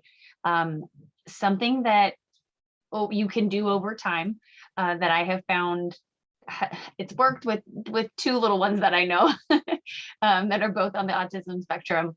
And their parents actually did something as simple as, and it's actually something I did with my own daughter who has a lot of sensory and sensitivity issues. And so I cut a little piece of paper because at the dentist, they call it a cracker at the pediatric offices. Dr. Sue can probably say that, call it a little cracker that they put in the mouth. And it was a tiny piece of paper, maybe about 1 inch by 1 inch, and they open wide and put it back by their molars and have them just bite gently so that they don't crush the paper. And I actually took my hair dryer, not on, and put it up next to my daughter's cheek, because that is typical of what the X-ray tube looks like at the dental office. And then just have them there, and then we would count to 5. And it took a lot of doing that, but I'm very excited to say that eventually she was able to get through that and earned her reward afterwards. But it's something that, every time that they go to the dental office, I would have them go and at least sit in the X-ray chair so that they can take a look and kind of see things, and just kind of get that if if they're able to, however they do that. And also some offices might also have what's called a Nomad X-ray, a little handheld one. And so something that it looks like a very big hair dryer. So something that would go right up next to their cheek. So just simple things that you have at home and that you can try as often as possible, and something that I found works. So good luck. Thank you, Danielle. I see a question, and it's a secret question to me, but I think it's important, and one that I know is an issue that we've all been working on in the committees. Many of our committees have many of the medical and dental plans involved, including, like I said, the medical plans, because when you do anesthesia or dentistry in the hospital, the medical plan pays for the medical portion of that. And so there has to be combined funding from the dental plan and the medical plan. And that's sometimes where there's a denial of service, and so advocacy, sometimes switching plans is needed. We want to know about those situations. We're working with the medical plans on those situations, making sure the paperwork was done correctly. Often gets bounced back, claiming that the paperwork wasn't done correctly. We need, real examples. We need, the opportunity to help you through that process. So please, please, please, Claudia, reach out to one of us and follow up with us. Either myself, contact Danielle, contact Deborah, Kelsey, Mary. We'll be sending all our contact information in an email, but we're all involved. We want to make sure that the benefits that you have through your medical plans and your dental plans, that you're getting the care you need. So please, even if you've been told before, or the application from the dental plan was denied by the medical plan, please follow up with one of us so that we can make sure to help you through that process. Let's see. Peter, did you have a question that you found in there? Yes, I have one from a parent who's, I believe it's an adult child, has had teeth exactly falling out, and this is causing them to have difficulty eating, and it's also causing them to choke whenever they eat. Dr. Sue, do you have any suggestions about that? Well, I mean, it would depend on how old the patient is. I mean, there's a lot of different circumstances here. Like, is this falling out under natural causes, or such as losing teeth, or is this something where there is need of treatment and things are happening? I don't think I have an answer on the age of the child. It's the person who posted it. I'm going to go back up to the question. Wouldn't mind clarifying. I mean, sorry, Peter, I can elaborate. Like there are some children, and maybe they're like, and they're not oral eating, and sometimes they have teeth that are exfoliating. If it becomes a choking hazard, then that is, it may be a need for actually removal of the teeth. And I'm thinking of like baby teeth that are just kind of hanging on. Often we'll have to take those out a little bit early. As to the pain, I'm also assuming that what's happening is that there's a lot of pulling from when they just kind of close and clench, and the teeth that are loose are bothering them that way. The girl is 39. Okay, so then we would have to look and see if there's a periodontal issue, which is, could be serious. So. Thank you. And go ahead, Peter. I have another one. This came from a family member who's been trying to call for several days, and they work full time, and they're not able to find dental services that meet the needs of their, their family member. And the regional center and counselor doesn't have any answers.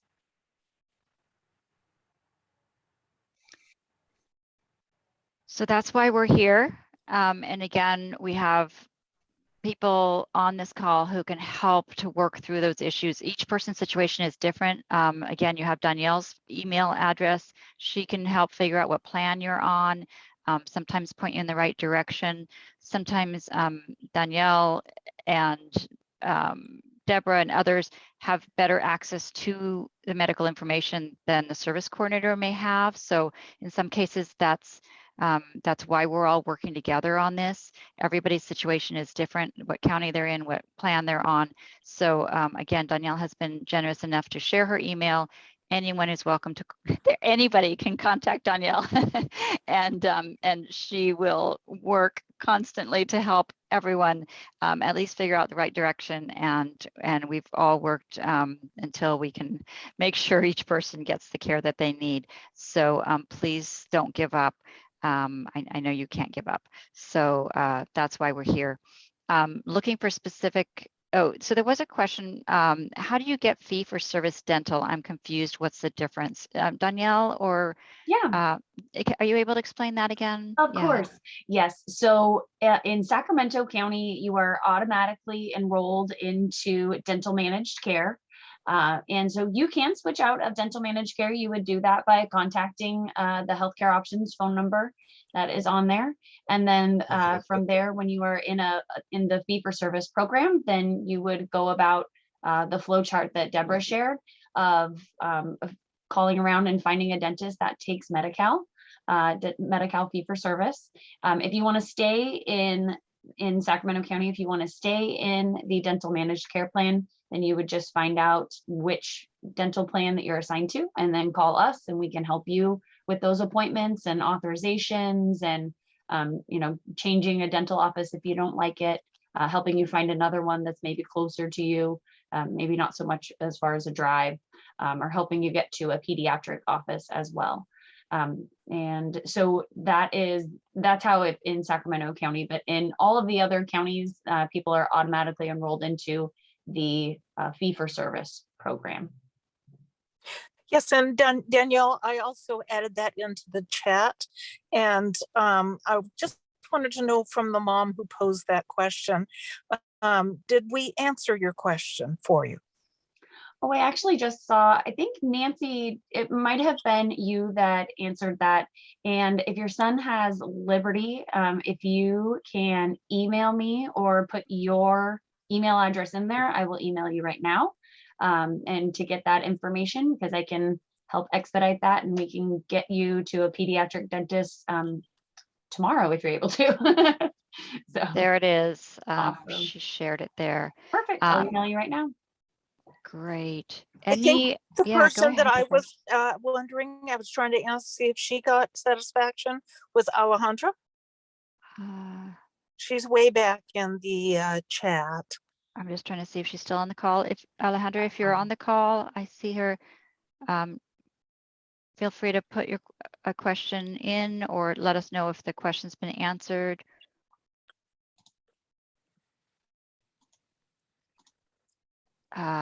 Someone says yes, thank you, Ayala. Someone thanked Danielle for the tips about the x-rays. Any other questions? Feel free to just take yourself off mute or to raise your hand. Feel free to just come off mute and go ahead and ask your question. This is Peter. I have one. Go ahead. Someone's asking, does a registered dental health hygienist visit count for a visit for a year?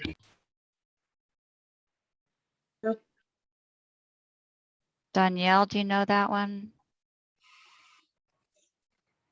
Sorry, I was typing my email to Nancy. I'm sorry, can you repeat the question?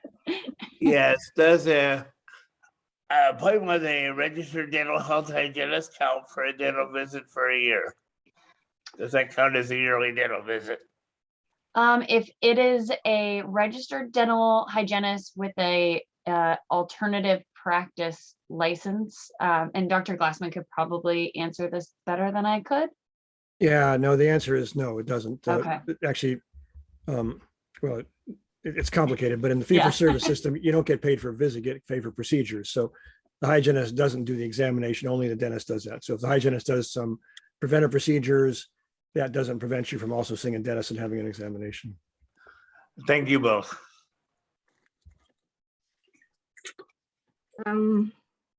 There's another one from Soraya.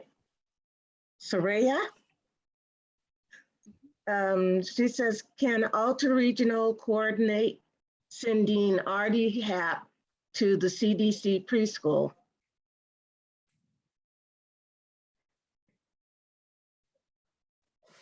I'm not sure what the CDC preschool, what that is. Probably the California Development. Soraya, are you there? Yeah, hi. Hi. Hey there. Hi, go ahead and ask your question.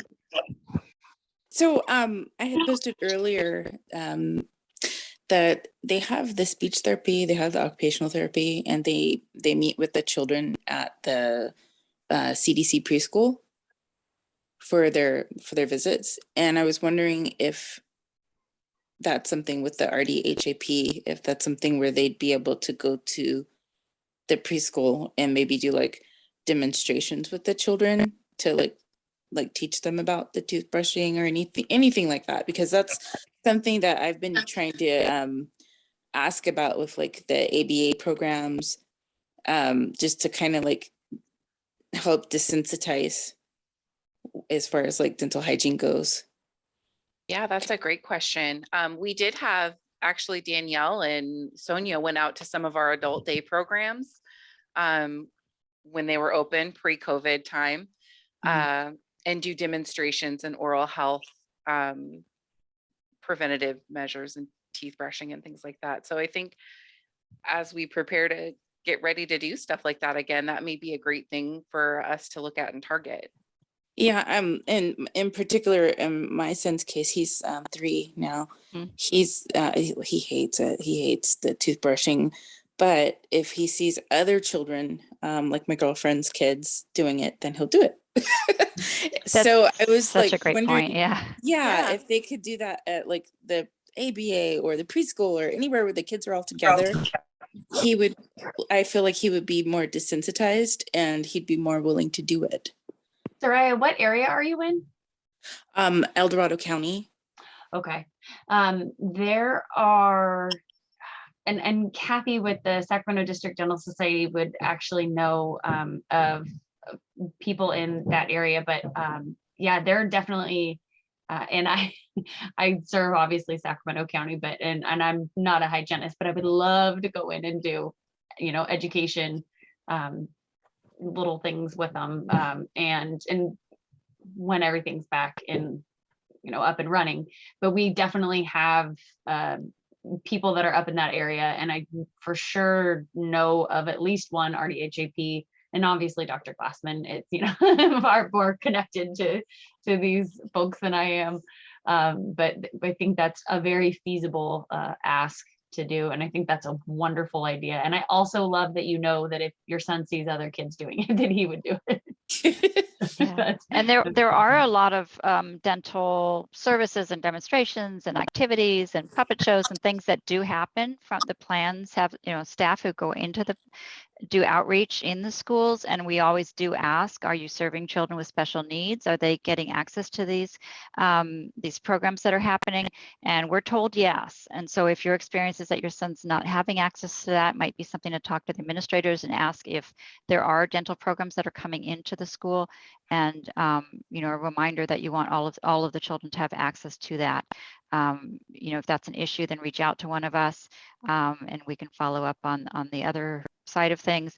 But we definitely want all children to have that exposure, like you said, to be getting the dental puppet shows and the dental demonstrations, and from a very, very young age, from the age of 3, absolutely. So definitely follow up with your preschool or with one of us. Great, okay. Great comment for sure. Yeah, thank you. Any other questions? And obviously COVID is creating a little bit of a slowdown for all of those great programs that were happening.